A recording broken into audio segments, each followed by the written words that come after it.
عمران خان صاحب کے حق میں جو ہے اب ایسے ایسا جو ان کے اپنے مخالف سیاستدان تھے وہ گواہیاں دینا شروع ہو چکی ہیں، اور سب سے پہلے اس کا آغاز جو ہے وہ مولانا فضل الرحمان صاحب نے کیا اور کہا کہ جو عدم اعتماد تھی، جس کے اوپر کوئی بات کرنے کے لیے جو پی ڈی ایم تھی وہ تیار ہی نہیں تھا بھی کہ یہ کیا ہوا، کیسے یہ پلان بنا، کس کا آئیڈیا تھا، کیسے ہوا۔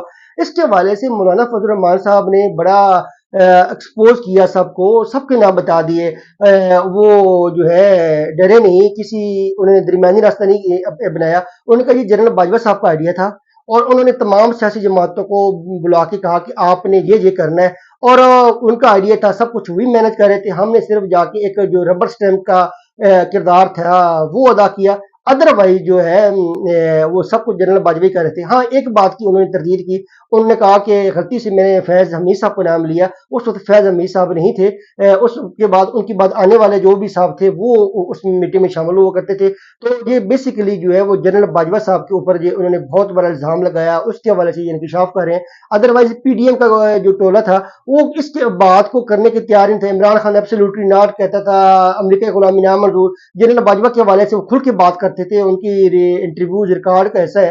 تو اس کے بعد جو ہے اب پی ڈی ایم میں سے جو لوگ جو اس موومنٹ کو چلا رہے تھے، یہ سب کچھ کر رہے تھے، اس میں سے ایک بندہ فضل الرحمان صاحب وہ آ کے بولے ہیں۔ پھر علی وزیر جو ہے اس نے کہا کہ شہباز شریف نے ہمیں کہا تھا کہ ان کی طرف سے آئیڈیا ہے تو آپ چلیں، ہم سب کچھ مینج کر لیں گے۔ تو یہ اب دو گواہیاں آئی ہیں مولانا فضل الرحمان صاحب کی اور علی وزیر صاحب کی۔ اور مولانا فضل الرحمان صاحب جو ہے اپنی بات کے اوپر قائم ہے، مستحکم ہے۔ وہ کہتے ہیں میں اپنی بات واپس نہیں لے سکتا۔ فرید فروکی کے پروگرام میں انہوں نے کہا کہ میں کیوں اوتھ دوں، فرید فروکی نے کہا آپ کیا حلف دینے کے لیے تیار ہے؟ انہوں نے کہا حلف تو تب بنتا ہے، اس جگہ پہ ہوتا ہے جہاں پہ آپ اس میٹنگ میں موجود نہ ہو، آپ کے سامنے واقع نہ ہو، آپ سنی سنی بات پہ یقین رکھتے ہو۔ جب سب کچھ میرے سامنے ہوا، میں دیکھ رہا تھا، آئی وٹنس ہوں، تو پھر میں کس بات کا حلف دوں؟ اگر آپ نے بات ماننی ہے تو نہیں ماننی۔ انہوں نے کہا جنرل باجوہ صاحب نے تو خود اپنا اوتھ توڑا، فرید فرقی صاحب کے پروگرام میں کہا، تو میں کس بات کو اوتھ دوں؟ تو ڈیفینیٹلی جو ہے باجوہ صاحب کے حوالے سے فضل الرحمان صاحب جو ہے وہ اس بات کے اوپر ڈٹ گئے ہیں۔ حالانکہ ملک احمد خان صاحب نے اس کے حوالے سے ایک پریس کانفرنس بھی کی، تردید بھی کی، لیکن اس وقت جو ہے فضل الرحمان صاحب اپنے موقف کے اوپر ڈٹ گئے ہیں، اور ان کے موقف کے اندر اس لیے وزن آ رہا ہے کیونکہ جو لوگ اس وقت جو ہے عدم اعتماد چلا رہے تھے، وہ رجیم چینج جس کو عمران خان نام دیتے ہیں، جو چیز آپریشن ہو رہا تھا، اس میں جو مولانا فضل الرحمان صاحب ہیں پی ڈی ایم کے سربراہ تھے، پی ڈی ایم کے سربراہ کی حیثیت سے وہ کام کر رہے تھے۔ تو وہ بعد میں ایک اور بھی یہ شریف برادران کو ایکسپوز کرتے ہیں، ان کو شریف برادران کے حوالے سے بڑا کہتے ہیں کہ یہ کہتے ہیں جی ہم تو لینے کے لیے تیار نہیں تھے، ہم کہہ رہے تھے یہ ریزائن کر دیں۔ اور اس وقت بھی مجھے یہ بات سمجھ نہیں آ رہی تھی کہ اگر انہوں نے حکومت چھوڑنی ہوتی، ریزائن کرنا ہوتا، یہ عدم اعتماد کیا پروسیس کے ساتھ کیوں بنتے؟ تو مولانا فضل الرحمان صاحب نے کہا یہ میرے ساتھ بات ہی نہیں ہوئی، اور کسی بھی سیاستدان کے ساتھ بات نہیں ہوئی، یہ ایک ایسی ان کی اپنی بات ہوگی۔ ادروائز اس کے ریکارڈ کے حوالے سے ایسی کوئی بات نہیں ہے، نہ وہ چھوڑنا چاہ رہے تھے، نہ کوئی میرے نوٹس میں یہ بات آئی، نہ میرے انفارمیشن میں بات ہے۔ یہ کہ انہوں نے میڈیا سٹنٹ ڈالا تھا کہ یہ ہم کرنا چاہ رہے تھے۔ ادروائز اس حکومت کا جو سب سے زیادہ بینیفٹ لیا ہے وہ تو نواز شریف صاحب نے لیا ہے، لیجسلیشنز ان کی فیور میں ہوئی، ان کی کیسز جو ہے شہباز صاحب کے ان کی جماعتوں کے ختم ہوئے۔ نواز شریف صاحب کی جو تاحیات نیلی والا قانون تھا وہ ایکٹ کے ذریعے 5 سال ترمیم کی گئی، وہ ختم ہوا، تاحیات نیلی ختم ہوئی، اور بڑی جو پرو لیجسلیشن تھی نواز شریف صاحب کو فیور کرنے کے لیے وہ انٹروڈیوس کروائیں گی۔ تو نواز شریف صاحب کیسے کہہ سکتے تھے؟ تو مولانا فضل الرحمان صاحب نے اس بات کی بھی تردید کر دی کہ نواز شریف صاحب یا شہباز صاحب جو ہے کس سٹیج پہ جو ہے وہ حکومت چھوڑنے کی پوزیشن میں تھے، ایسی کوئی بات نہیں ہے، اور اس کا حقیقت سے کوئی تعلق نہیں ہے۔ پھر دھاندلی کے حوالے سے الیکشن تو ہو چکے ہیں، اب یہ جو رزلٹ ہے یہ متنازع بن چکے ہیں، اور اس رزلٹ کی وجہ سے جو ہے قوم تقسیم دن بدن ہوتی جا رہی ہے، اور ہر صوبے میں ہر علاقے میں اب جو ہے پروٹیسٹ ہوئے جا رہے ہیں، لوگ اس رزلٹ کو نہیں مان رہے۔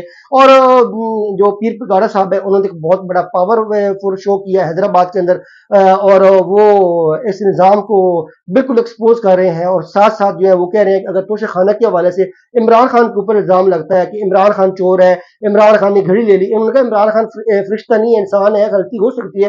توشہ خانہ کے حوالے سے اگر عمران خان کو چور کہنا ہے تو پھر پاکستان کا کوئی سیاستدان نہیں بچتا جس نے توشہ خانہ میں اپنا ہاتھ صاف نہ کیا ہو، تو پھر سب چور ہیں، لوگوں نے جہاں سے گاڑیاں لی جو ان کا مینڈیٹ ہی نہیں بنتا تھا۔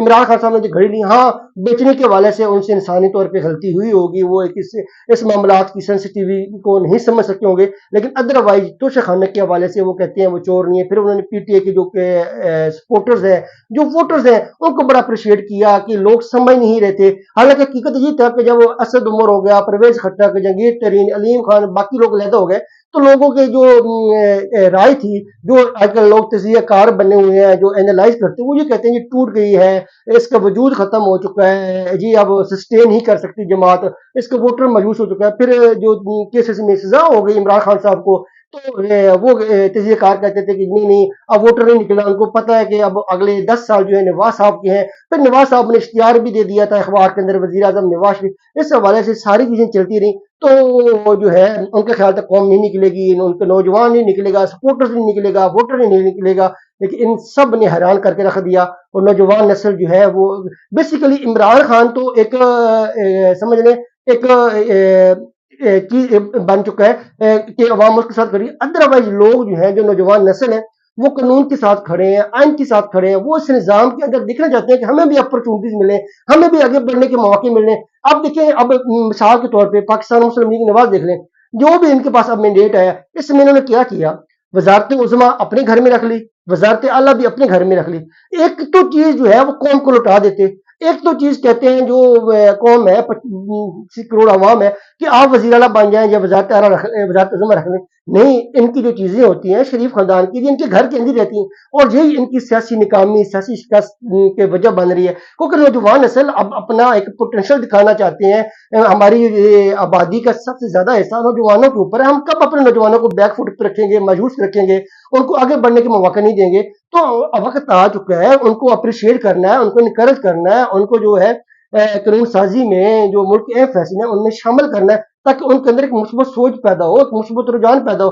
تو عمران خان کے اوپر اب لوگ لاکھوں تنقید کریں، لیکن اس نے بڑے بڑے لیڈرز دیے، عاطف خان دیکھ لیں، شہرام ترکی دیکھ لیں، اور باقی لیڈرشپ اس نے انٹروڈیوس کیا، علی محمد خان دیکھ لیں، اب شیر افضل مروت دیکھ لیں۔ تو عمران خان کو محبت کی وجہ نہیں ہے لوگوں کی کہ لوگ جو سمجھے یہ ووٹ پڑ ہیں، لوگ اس نظام سے تنگ آ چکے ہیں، یہ جو کرپشن ہے، دھاندلی والا نظام ہے، ڈیل والا، این آر او والا، لوگ چاہتے ہیں کہ ہمیں موقع ملنا چاہیے۔ شباز شریف 16 ماہ میں رہ گئے ہیں وزیر اعظم، کیا کارکردگی دکھائی؟ صرف یہ ہے کہ بس نواز شریف کا بھائی ہے، تو مریم نواز کو وزیر اتنا بڑا صوبہ دے دیا، حیرانگی کی بات ہے۔ تو اب ان کے پاس جو مینڈیٹ ہے وہ شریف خاندان کے پاس، وہ اپوزیشن ہے، عوام نے ان کو مینڈیٹ نہیں دیا کہ آپ آ کے اقتدار بنائیں۔ چلو جو بھی ان کو مینڈیٹ ملا، 50-60 سیٹوں پہ انہوں نے وکٹری اسپیچ کر دی، وہ ان کا اپنا عمل ہے۔ تو لیکن ان کو جو ہے عوامی رائے کا بھی احترام کرنا چاہیے۔ الیکشن کیا ہوتا ہے؟ جمہوریت کیا ہے کہ آپ نے عوامی رائے کو ترجیح دینی ہے، اس کا احترام کرنا ہے۔ جب آپ نے عوامی رائے کو ترجیح نہیں دینی، آپ نے سب نے مل کے 10-10 20-20 سیٹوں والے نے حکومت بنا لینی ہے، پھر عوامی رائے کہاں جائے گی؟ پھر عوامی رائے کو دفن کر دیں، پھر الیکشن والا پروسیس ہی ختم کر دیا کریں، پھر سی ویز منگوائیں اور جس کو مرضی اپوائنٹ کر دیں۔ تو ڈیفینیٹلی شریف خاندان کی شکست کی یہ وجہ ہے کہ ایک بھائی وزیر اعظم اور بھتیجی جو ہے، بیٹی جو ہے وہ وزیر اعلیٰ بن چکی ہے۔